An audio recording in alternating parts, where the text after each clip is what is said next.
It happened again. What's going on, everybody? My name is Blitzwinger. Ladies and gentlemen, welcome on back to a brand new Marvel Rivals update video. And today we've got some new characters to talk about. No, not just one, not two, but 6 characters that have been leaked as part of the insane amount of leaks that have been happening for this game. In addition to that, we have some exciting official confirmations from NetEase themselves. In fact, not just one, but 2 exciting confirmations to discuss for the future of Marvel Rivals and much more. But before we get into the news itself, of course, guys, I do want to ask you guys for a little bit of support. So take a quick moment and scroll on down, hit that like button. Thank you guys so very much for your continued support. Let's see if we can hit 1,000 likes on today's video. And without further ado, let's dive on in. So let's kick things off with an update to the Hellfire Gala being the theme for season number 2. If you don't know, in my last Marvel Rivals update video, I talked about the fact that Miller Ross had hinted at the next theme for season number 2 for Marvel Rivals would be the Hellfire Gala event as a whole.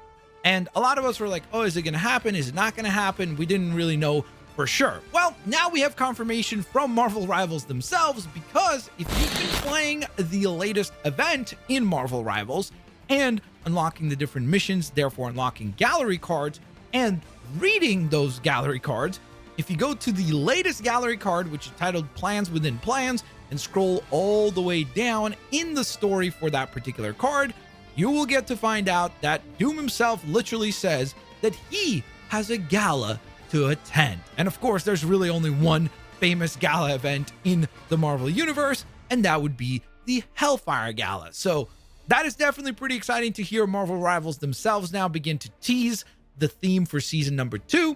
And once again, I am sure that X-Men fans are absolutely beyond excited. The other thing that was extremely exciting was another confirmation from NetEase themselves. If you don't know who NetEase is, that's the company that is publishing and developing Marvel Rivals.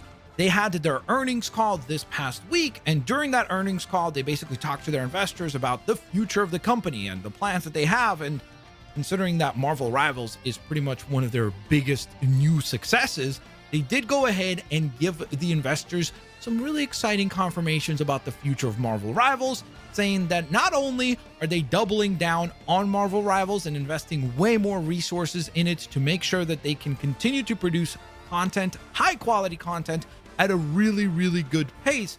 Not only that, but they actually said that they're committing to, and I quote, at least 10 years of support for Marvel Rivals, which is absolutely bonkers to hear.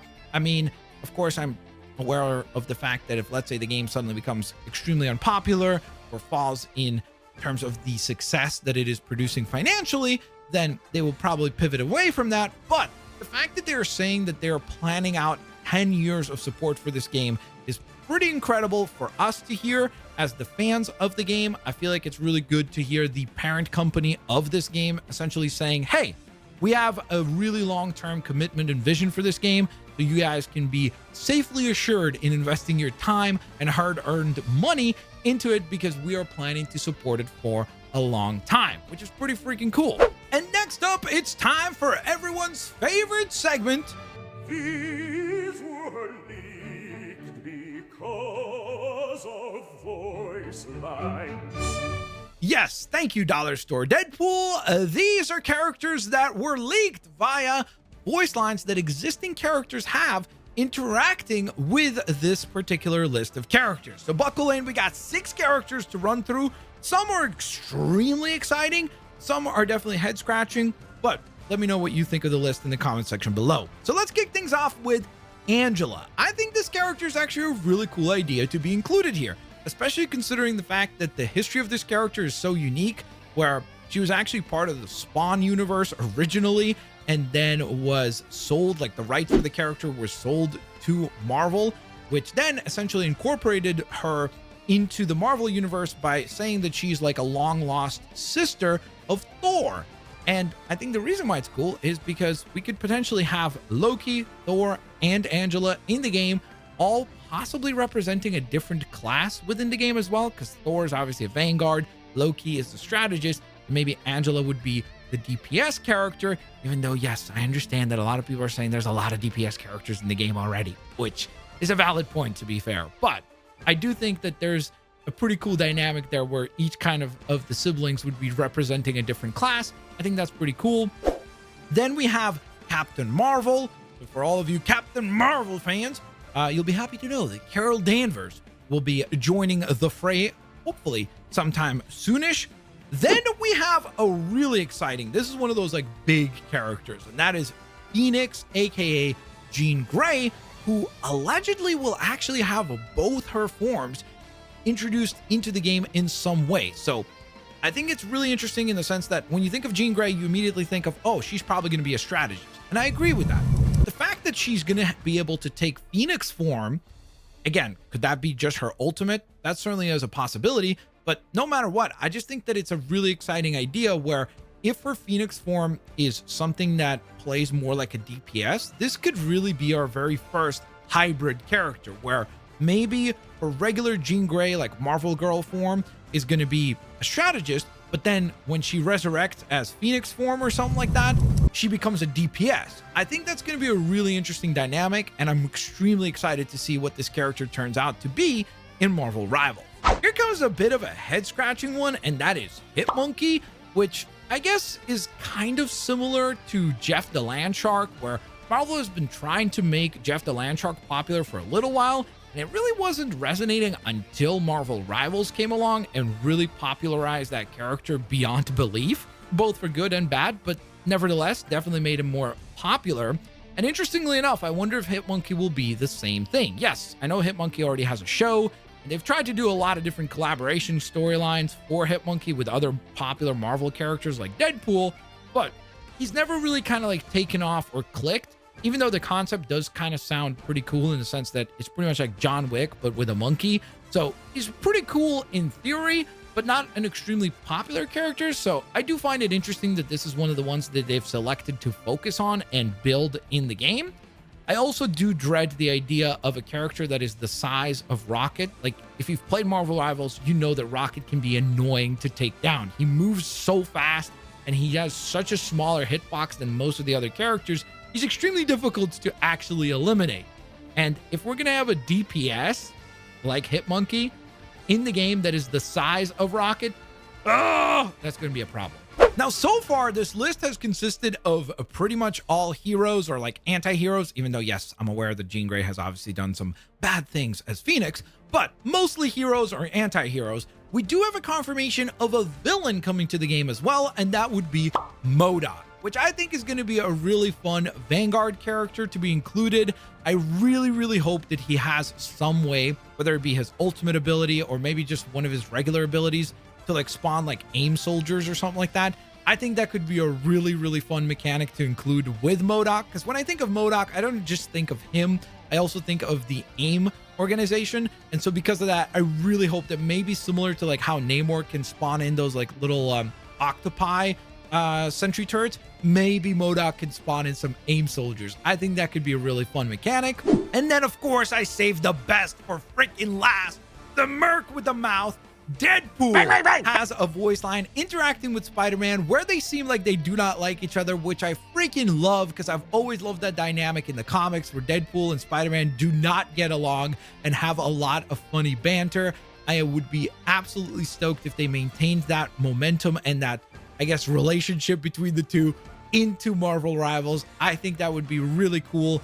Obviously, Deadpool is a no-brainer to be included in Marvel Rivals. They've already teased him. Like, if you've played the game, you know that the Shin Shibuya Tokyo 2099 map has tons of the little sticky notes with the Deadpool exclamation mark logo on them. So they've obviously already confirmed that Deadpool exists within this universe. We just have not seen the actual character model. And then, of course, they also did that nameplate with Marvel Snap. So we've already seen like the actual image of Deadpool inside the game. So essentially what I'm trying to get at is it's a no-brainer. Deadpool is going to sell a gajillion billion skins. He's such a popular character. I cannot wait to see what he plays like. And he is, once again, most likely going to be a duelist. And you know what? On that point, I have seen a lot of people raise the concern saying, hey, does Marvel Rivals have a Vanguard problem? And if you look at the list of the last 10 characters that have been leaked via these voice lines, it's definitely a little bit concerning, because like here's the list. We have Angela, who will most likely be a duelist, but I could actually see her being a Vanguard. Like, you could make her more of a tanky character and give her kind of the kit of a Vanguard character. So that one is kind of an interesting question mark. But Blade, duelist. Captain Marvel, most likely going to be a duelist. Deadpool, definitely going to be a duelist. Hitmonkey, most likely going to be a duelist. Jean Grey, I think will be a strategist, but again, I do wonder if she will have an element to her play style that will play like a duelist because of the Phoenix form. Then we have MODOK, who will most likely be a Vanguard. The Hood will definitely be a duelist. Ultron is rumored to actually be a strategist. And then finally, we have Emma Frost, who is most likely going to be a duelist, but I could honestly see her be both a strategist, a duelist, and a Vanguard. But I guess the question I have is, what do you guys think? Like, what if this is the next 10 characters that we're getting? Like, if that list really is Angela, Blade, Captain Marvel, Deadpool, Hitmonkey, Jean Grey, MODOK, The Hood, Ultron, and Emma Frost, I think that's a really nice character selection in general, because I think they do a good job there of not just giving us like all the big hitters, like, you know, like, oh, here's Cyclops and Nightcrawler, and like, you know, the list goes on and on where it's just like big character after big character, because I feel like they could run out of momentum if they just do only big characters. So I do like the fact that they kind of, it seems like, are going to be introducing some of the smaller characters like an Angela. Like, a lot of people have no idea who Angela is, or like a Hitmonkey. So I think that it's cool that they are doing a nice variety between like a Deadpool, but then you also get Angela. But I do actually worry about the fact that if this is the next 10 characters that we're getting, and if this is the next 5 seasons of Marvel Rivals, it does seem like it's going to once again be very duelist heavy. So I wonder if maybe some of these characters will get pushed around, or maybe some of them are actually going to turn out to be support characters or strategist characters and Vanguard characters, even though on paper they don't seem like they would make sense. Like, who knows? Maybe Hitmonkey, similarly to Rocket, will actually end up being a support character instead of a DPS character. Or who knows? Maybe the Hood could somehow be a Vanguard. Maybe they interpret the character a little bit differently and they make him a Vanguard instead. So I'm curious to hear what you guys think down in the comment section below. But no matter what, guys, exciting times ahead for Marvel Rivals. We've got the Hellfire Gala coming up with season number 2, now officially teased by NetEase and Marvel Rivals themselves. In addition to that, of course, we've got the exciting confirmations of NetEase's support for the game going into the future, and an insane roster of characters to look forward to, even though Marvel Rivals might very well have a Vanguard problem on its hand.